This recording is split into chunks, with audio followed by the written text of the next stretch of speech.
السلام علیکم میرے ساتھیوں، یہ پراسرار اور ہیبت ناک کہانی ہم آپ کے لیے لے کر آئے ہیں۔ آپ نے اس کہانی کو سننا ہے اور شیئر بھی کرنا ہے، اور برائے کرم ہمارے چینل سیدہ سینٹر کو سبسکرائب کر کے بیل آئیکن کو دبانا نہ بھولیے۔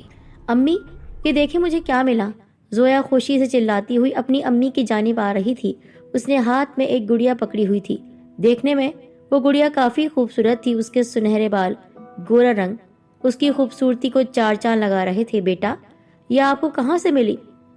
امی نے زویا سے پوچھا۔ امی، وہ جو سامنے بڑا سا درخت ہے نا، اس کے نیچے یہ پڑی ہوئی تھی، زویا نے جواب دیا۔ بیگم صاحب، مجھے تو لگتا ہے یہ کسی جن بھوت کی کارستانی ہے، آپ اس گڑیا کو باہر پھینک دیں۔ سکینہ مداخلت کرتے ہوئے بولی۔ سکینہ، ایسا کچھ نہیں ہوتا، تم جا کے اپنا کام کرو، کیا بلا وجہ یہاں کر باتیں سن رہی ہو؟ بیگم صاحبہ نے کہا تو وہ منہ بنا کر چلی گئی۔ امی، کیا میں اسے رکھ لوں؟ ہاں بیٹا، جاؤ اپنے کمرے میں لے جاؤ۔ رات کو تقریباً 3 بجے جب سو رہے تھے سب، زویا کے کمرے کا دروازہ خود بخود کھل گیا اور سامنے شیلف پر رکھی ہوئی گڑیا کی آنکھیں چمکنے لگی۔ پھر ایک ناقابل یقین منظر سامنے آیا۔ اس گڑیا میں حرکت پیدا ہوئی اور وہ شیلف سے خود نیچے اتر گئی، کمرے سے باہر کی جانب چل دی۔ ٹی وی لاؤنج میں آ کر وہ گڑیا ایک کرسی پر بیٹھ گئی۔ دیکھتے ہی دیکھتے اس گڑیا کے اندر سے ایک سایہ نکل کر کھڑا ہو گیا، پھر دوسرا، پھر تیسرا، پھر چوتھا، پھر پانچواں۔ ان سب کی شکلیں بہت ہیبت ناک اور دل کو دہلا دینے والی تھیں۔ ان میں سے ایک بہت لمبے قد کی عورت تھی جس کا قد چھت تک جا رہا تھا۔ اس کے بڑے بڑے بال تھے۔ ایک خوفناک عورت جس کی آنکھیں باہر لٹک رہی تھی اور ان میں سے خون نکل رہا تھا۔ ایک خوفناک عورت جس کا سر آگے کی طرف تھا اور دھڑ پیچھے کی طرف کسی جانور کی طرح۔ ایک عورت جس کے ہاتھ اور پاؤں کٹے ہوئے تھے، اور ایک عورت جس کا منہ کھلا ہوا تھا اور اس میں سے خون جاری تھا۔ ان سب نے ایک اونچا قہقہا لگایا اور پھر وہ سب اچانک غائب ہو گئی۔ گڑیا کی آنکھوں میں ایک بار پھر روشنی پیدا ہوئی۔ وہ کرسی سے اٹھی اور ثانیہ کے کمرے کی جانب چل دی۔ ثانیہ خوابوں کی دنیا کا سفر کر رہی تھی۔ اچانک اس کی آنکھ کھل گئی۔ اسے محسوس ہوا کہ اس کے کمبل میں کوئی اور بھی ہے۔ وہ فوراً بستر سے اتر گئی۔ پھر وہ ہمت کر کے آگے بڑھی اور کمبل کو بیڈ سے کھینچ کر نیچے گرا دیا، پر بیڈ پر کوئی نہیں تھا۔ یکدم ثانیہ کو بیڈ کے نیچے سے رونے کی آواز آئی۔ ثانیہ کانپنے لگی اور کمرے سے باہر کی جانب دوڑ لگا دی، پر کمرے کا دروازہ بند تھا اور لاکھ کوششوں کے باوجود نہیں کھل رہا تھا۔ رونے کی آواز مسلسل بڑھتی جا رہی تھی۔ ایسا لگ رہا تھا کوئی سسکیاں لے رہا ہے۔ یہ انسانی آواز نہیں تھی۔ ثانیہ بہت زور سے چیخے چلائی، بہت دروازہ کھٹکھٹایا، مگر دروازہ ویسے کا ویسا ہی بند، نہ کھلنے کے قابل۔ کمرے کا بلب اب بجھ گیا تھا، لیکن پھر کیا؟ وہ پھر سے جل گیا، پھر بند ہوا، پھر جلا۔ ایسا لگ رہا تھا کہ وہاں پر کوئی اور مخلوق ہے جس کی وجہ سے روشنی بند ہو رہی ہے اور پھر جل رہی ہے۔ اس کا کلیجہ منہ تک آ گیا تھا۔ بلب اب مکمل طور پر بند ہو گیا۔ پورے کمرے میں گھپ اندھیرا، جبکہ رونے کی آواز بہت تیز ہو گئی۔ ثانیہ کو ایسا لگ رہا تھا ابھی اس کے کانوں کا پردہ پھٹ جائے گا۔ اچانک رونے کی آواز بھی بند ہو گئی۔ تھوڑی دیر کے بعد بلب بھی جل گیا۔ ثانیہ نے چاروں طرف دیکھا۔ اس کی آنکھوں میں وحشت تھی، نظر کچھ نہیں آ رہا تھا۔ اس نے ہمت کی، بیڈ کی جانب چل دی۔ جیسے ہی وہ جھکی اور وہاں اس نے دیکھا دل دہلا دینے والا منظر، ایک عورت جس کے لمبے لمبے بال تھے۔ ان بالوں نے اس کے پورے بدن کو ڈھانپ رکھا تھا۔ وہ بیڈ پر بیٹھی تھی۔ ثانیہ جھٹکے سے کھڑی ہوئی۔ اس عورت نے اپنے ہاتھوں میں وہی گڑیا پکڑی ہوئی تھی اور وہ عورت اونچی اونچی آواز سے رو رہی تھی، جبکہ وہ گڑیا اونچی اونچی آواز میں گانا گا رہی تھی۔ ثانیہ نے اپنے کانوں پر ہاتھ رکھ لیے اور رونے لگی، پھر بے ہوش ہو گئی۔ اسے کچھ خبر نہیں کیا ہوا۔ سورج کی کرنیں جب ثانیہ کی آنکھوں پر پڑی تو اس کی آنکھیں کھل گئیں۔ صبح ہو گئی تھی اور وہ فرش پر پڑی تھی۔ اس کے دماغ میں رات والا واقعہ گردش کرنے لگا۔ وہ فوراً اٹھی ایک جھٹکے سے اور باہر کی جانب بھاگی۔ زویا کے کمرے میں پہنچ گئی۔ زویا اپنی اسی گڑیا سے کھیل رہی تھی۔ ثانیہ نے زویا کے ہاتھوں سے وہ گڑیا تقریباً چھیننے والے انداز میں کہا، دو ادھر مجھے۔ پھپھو، یہ کیا کر رہی ہیں؟ چھوڑیں میری گڑیا کو، چھوڑیں بھائی۔ زویا اونچی اونچی آواز میں پھر رونے لگی۔ اس کی ماما کمرے میں آئی۔ کیا ہو بیٹا، کیوں رو رہی ہو؟ وہ پھپھو میری گڑیا کھینچ رہی ہیں۔ نہیں بھابھی، یہ گڑیا ٹھیک نہیں ہے، آپ اس کو باہر پھینک دیں۔ ارے چل، تو ہے ہی صدا کی پاگل، دفع ہو جا یہاں سے، وہ چلائی۔ نہیں بھابھی، میری بات سنیں۔ اس سے پہلے ثانیہ کچھ بولتی، ثانیہ کے منہ پر بھابھی نے ایک زوردار تماچا لگایا. وہ منہ کے بل فرش پر گری. دیکھو تمہاری بہن نے میری بیٹی کو مارا ہے. جب زویا کے پاپا وہاں آئے تو ان کی بہن کی شکایت لگائی بھابھی نے اور کہا کہ مجھ پر ہاتھ بھی اٹھایا ہے. نہیں نہیں بھابھی، میں نے آپ کو نہیں مارا. بھائی یہ جھوٹ بول رہی ہیں. اس سے پہلے ثانیہ کچھ بولتی، بلال نے ثانیہ کو بالوں سے پکڑا اور فرش پر گھسیٹتا ہوا اسے اس کے کمرے میں لے گیا. اسے اس کے کمرے میں لاک کر دیا. بھائی میری بات سنیں، وہ گڑیا اچھی نہیں ہے، اس کو پھینک دیں. مگر ثانیہ کی کسی نے نہ سنی. ثانیہ کی ماں تو پہلے ہی مر چکی تھی. باپ عیاش بدکردار قسم کا انسان تھا. بھائی اپنی بیویوں کے غلام تھے. بیچاری ثانیہ کو سارا دن کمرے میں لاک کر دیا جاتا. بعض اوقات تو اس کو 2 وقت کی روٹی بھی نہ ملتی تھی. ثانیہ دروازہ بجاتی رہی، روتی رہی، مگر کسی نے دروازہ نہ کھولا. صبح کا ناشتہ اور دوپہر کا کھانا بھی نہ دیا گیا. بھوک کے مارے ثانیہ بے ہوش ہو گئی. رات کو اس کی آنکھ کھلی تو وہ گڑیا اس کے سامنے کھڑی تھی. کیا چاہتی ہو تم؟ کیا چاہیے تمہیں؟ وہ چلائی. وہ گڑیا چپ چاپ کھڑی اسے تکے جا رہی تھی. پھر جو منظر ثانیہ نے دیکھا، اس منظر نے اس کے دل کو دہلا دیا. اس گڑیا نے چھلانگ لگائی اور دیوار پر چڑھ گئی. پھر اس نے ایک چاقو پکڑا اور اپنے پیٹ میں مارا. اس کے پیٹ سے خون بہنے لگا. یہ منظر دیکھ کر ثانیہ کو یقین نہیں آ رہا تھا کہ جو کچھ ہو رہا ہے وہ وہم ہے یا سچ میں. حقیقت میں اس کے سامنے وہ سب ہو رہا ہے. وہ بے ہوش ہو گئی. جب اس کی آنکھ کھلی تو کھانا اس کے پاس پڑا تھا. وہ کسی بھوکی بلی کی طرح کھانے پر جھپٹی اور کھانا کھانے لگی. پیٹ بھرنے کے بعد ثانیہ کے ذہن میں گڑیا والا واقعہ ایک مرتبہ پھر گردش کرنے لگا. اسے گھر والوں کی فکر تھی. اس کے ذہن میں کسی عامل سے رجوع کرنے کا خیال آیا، لیکن اس کے پاس کوئی نمبر نہیں تھا، نہ ہی اس کے پاس موبائل تھا. پھر اس کے ذہن میں خیال آیا کہ بھائی کے لیپ ٹاپ میں وہ کسی عامل کا پتہ تلاش کر سکتی ہے. اس نے دروازہ کھولا، خاموشی کے ساتھ لیونگ روم کی طرف چل دی. پھر اسے 2 سے 3 عاملوں کا نمبر مل گیا. خاموشی سے کمرے میں آ گئی. رات کے تقریباً 1 بج رہے تھے. پارسا بھابھی جو کہ زویا کی ممی تھی، ان کو پیاس لگی، لیکن پاس رکھے ہوئے جگ میں پانی نہیں تھا. لہٰذا وہ پانی پینے کے لیے کچن کی طرف چل دی. پانی پی کر جیسے ہی بھابھی واپس مڑی، زویا کی گڑیا سامنے شیلف پر بیٹھی ہوئی تھی. زویا نے اپنی گڑیا کہاں رکھ دی؟ یہاں پر کیا کر رہی ہے؟ ابھی وہ گڑیا کو اٹھانے ہی لگی تھی کہ گڑیا خود بخود ہنسنے لگی. زور زور سے ہنس رہی تھی. اس کے اندر کے دانت نظر آ رہے تھے. بھابھی نے جب غور کیا تو اس کے ہونٹ ہل رہے تھے اور وہ اپنی پلکی بھی جھپکا رہی تھی. نہیں، یہ کیسے ہو سکتا ہے؟ یہ بے جان گڑیا انسانی انداز میں؟ وہ حیران ہوتے ہوئے بولی. اچانک اس گڑیا کی آنکھوں سے خون نکلنے لگا. کسی ندی کی طرح خون بہ رہا تھا. یہ دیکھ کر وہ کانپ رہی تھی. اسے اپنی آنکھوں پر یقین نہیں آ رہا تھا. اب وہ گڑیا گانا گانے لگی. گانے کی آواز تیز ہو گئی، اتنی تیز کہ کانوں پر ہاتھ رکھنے پڑے. ہمت کر کے باہر کی طرف بھاگی، مگر کچن کا دروازہ خود بخود بند ہو گیا. پارسا بھابھی کو اپنے کندھے پر کچھ محسوس ہوا. پیچھے مڑ کر دیکھنے سے پتہ چلا کہ وہ کوئی اور نہیں، زویا کی گڑیا تھی. قد اتنا لمبا، انسانی قد کے برابر. گڑیا نے چاقو نکالا اور زویا کی ماما کے گلے پر دے مارا. نس کٹ چکی تھی. وہ لرزتے ہوئے بدن کے ساتھ نیچے گر گئی، تڑپنے لگی کسی بن پانی کی مچھلی کی طرح. پھر گڑیا نے اس کے گلے سے چاقو نکال دیا تو اس کے گلے سے خون کا فوارہ پھوٹ گیا. پھر گڑیا نے اپنا منہ اس کے گلے کو لگا لیا اور اس کا خون پینے لگی. جب زویا کی ماں کے جسم سے خون کا ایک ایک قطرہ نکل گیا تو گڑیا نے گلے کی اس جگہ پر جہاں چاقو مارا تھا وہاں چاقو کی نوک رکھی اور چاقو کو دھکیلتے ہوئے اس کا پورا جسم چیر دیا. پورا گوشت نکل کر باہر لٹکنے لگا. گڑیا اس کا گوشت کھا رہی تھی اور زویا کی ماں اس دنیا سے اس دنیا میں جا چکی تھی. ثانیہ کمرے میں آئی، بیڈ پر بیٹھی، ایک کے بعد ایک دوسرے عامل کا نمبر ملایا. دونوں ہی فون نہیں اٹھا رہے تھے. خوش قسمتی سے تیسرے عامل کا نمبر مل گیا. دعا سلام کے بعد ثانیہ نے عامل صاحب کو پوری کہانی سنائی.